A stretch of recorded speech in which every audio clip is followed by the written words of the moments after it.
Assalamualaikum warahmatullahi wabarakatuh. Kami dari kelompok 4 mata kuliah Perekonomian Indonesia. Di sini kami akan mempresentasikan materi tentang kebijakan fiskal. Adapun anggota kelompok 4, yang pertama Renata Rizky Pratiwi, kedua Lailatul Istiqomah, ketiga Vega Rosyid Abdullah, keempat Anissa Febrianti Fitri, kelima Rohma Amalia, dan yang keenam Gita Sasmita. Pokok bahasan kebijakan fiskal. Yang pertama pengertian, kedua teori, ketiga jenis dan instrumen, keempat tujuan, kelima fungsi, keenam contoh dan kondisi kebijakan fiskal Indonesia saat ini, ketujuh penyerapan kebijakan fiskal serta permasalahan atau kendala kebijakan fiskal saat ini, dan yang terakhir data terbaru kebijakan fiskal. Pengertian kebijakan fiskal. Kebijakan fiskal adalah kebijakan ekonomi yang digunakan oleh pemerintah untuk mengelola atau mengarahkan perekonomian ke kondisi yang lebih baik atau yang diinginkan dengan mengubah-ubah penerimaan pajak dan pengeluaran negara. Kebijakan ini merupakan instrumen kebijakan ekonomi makro untuk mengendalikan ekonomi ke arah yang diharapkan melalui penerimaan dan pengeluaran negara. Kebijakan fiskal negara Indonesia tercermin dalam Anggaran Pendapatan Belanja Negara atau APBN. Teori kebijakan fiskal. Menurut kaum klasik, bahwa kebijakan fiskal hanya menaikkan suku bunga dan tidak menimbulkan suatu perubahan terhadap pendapatan nasional. Sedangkan menurut Keynes, bahwa kebijakan fiskal dapat menggerakkan perekonomian karena meningkatkan pengeluaran pemerintah atau pemotongan pajak memiliki multiplier effect dengan cara memberikan stimulasi tambahan permintaan untuk barang konsumsi rumah tangga. Halo, perkenalkan nama saya Rohma Amalia.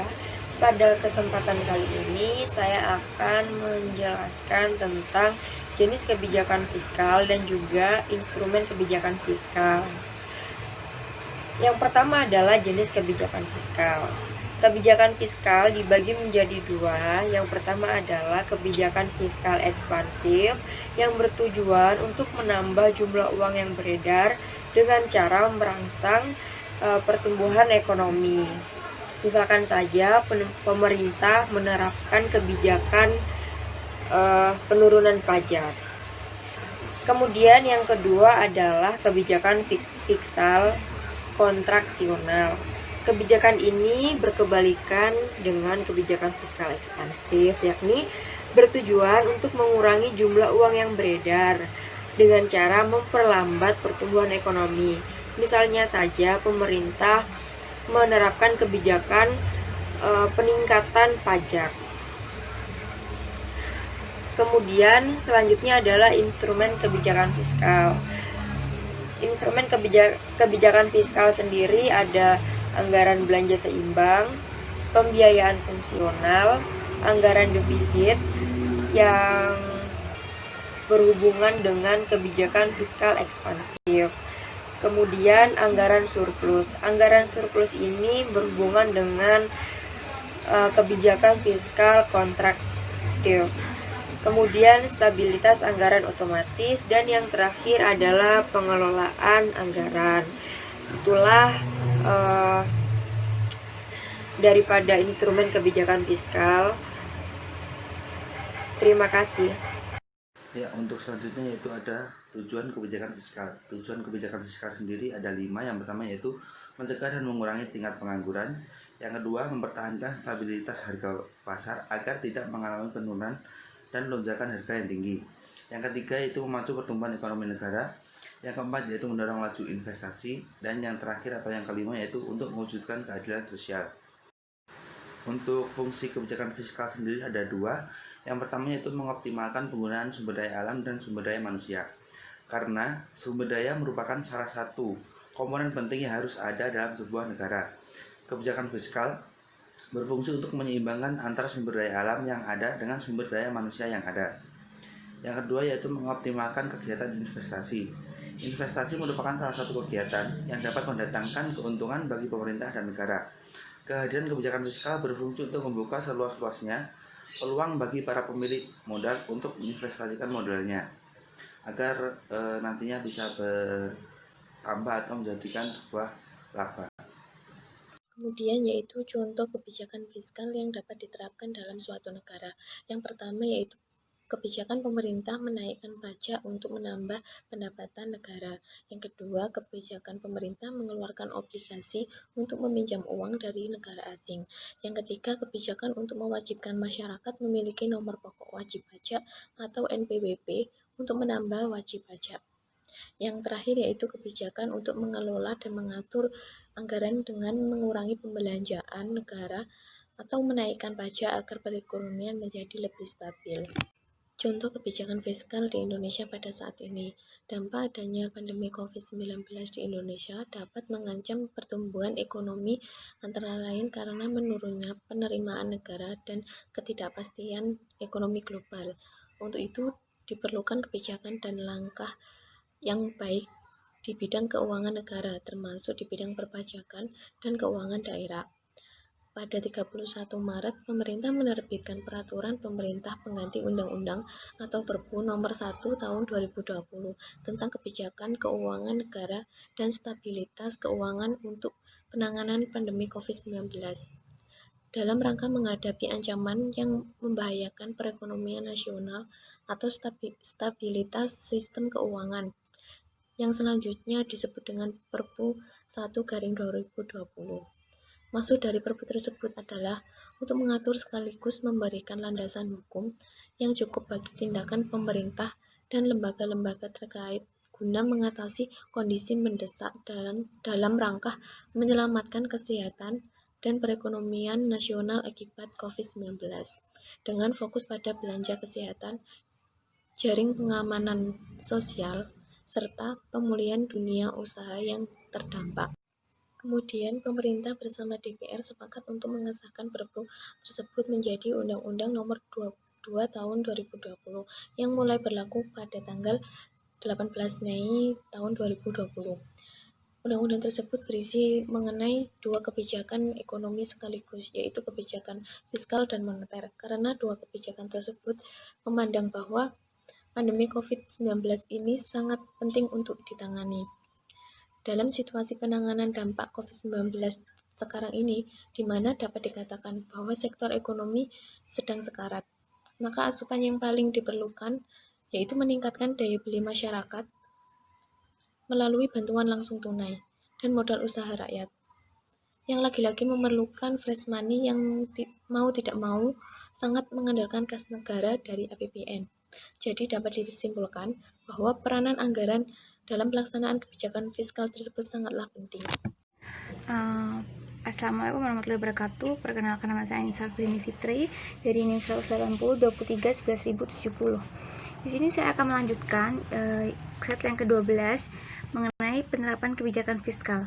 Di bidang fiskal, pemerintah melakukan kebijakan refocusing kegiatan dan realokasi anggaran. Untuk itu, Presiden RI Joko Widodo menerbitkan Impres nomor 4/2020 yang menginstruksikan seluruh menteri,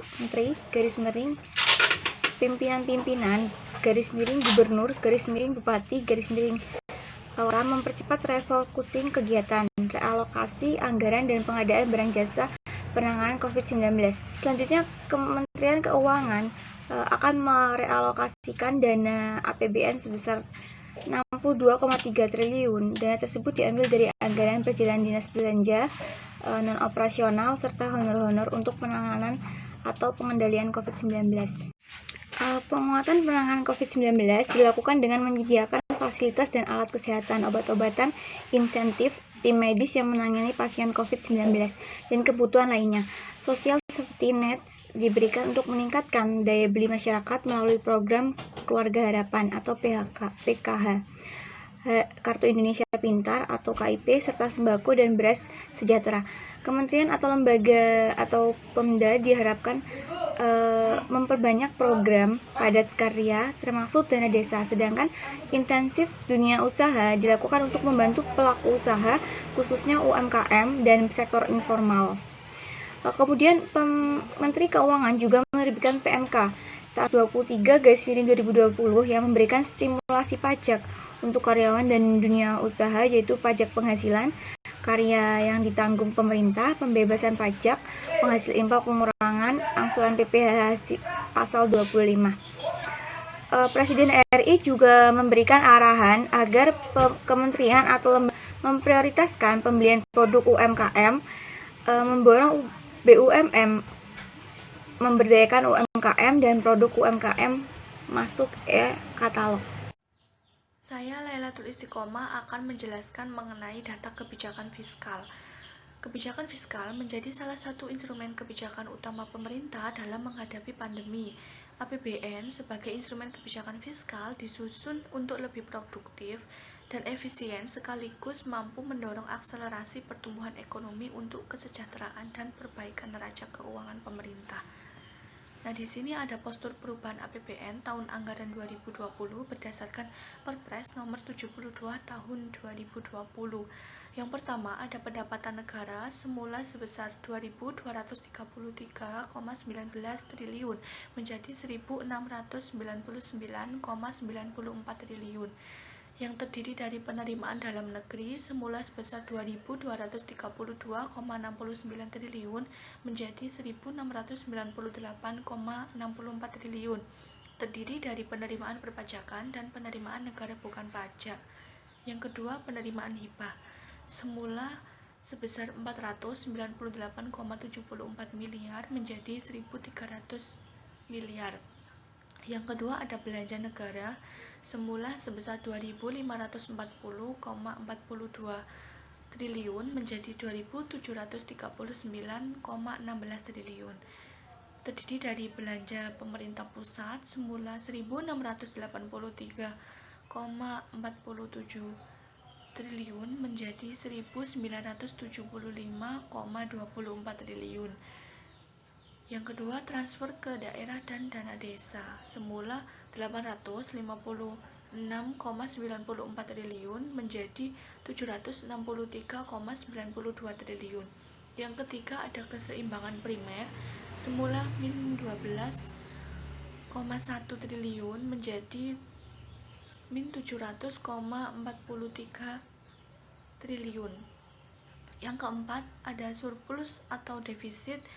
Nah, ini defisit anggaran terhadap PDB semula min 1,76% menjadi min 6,34%.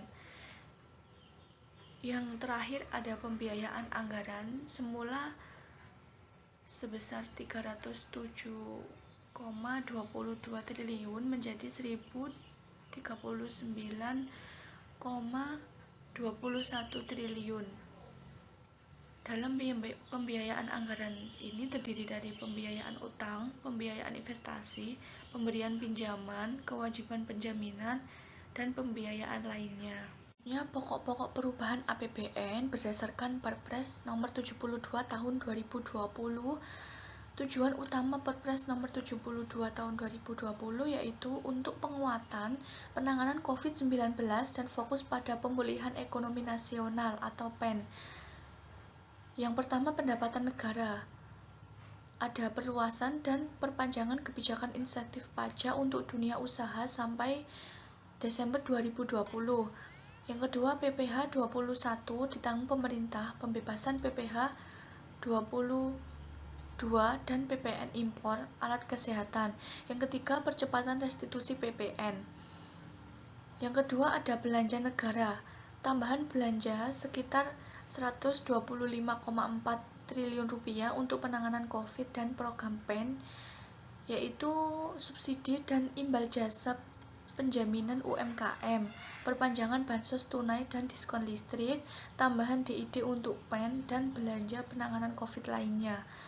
Yang ketiga, pembiayaan anggaran, yaitu menampung kebijakan pembiayaan investasi, PMN, dan penempatan dana dalam rangka PEN. Selanjutnya, saya akan menjelaskan mengenai bauran kebijakan ekonomi extraordinary Indonesia untuk penanganan COVID-19 dan mitigasi dampak ekonomi.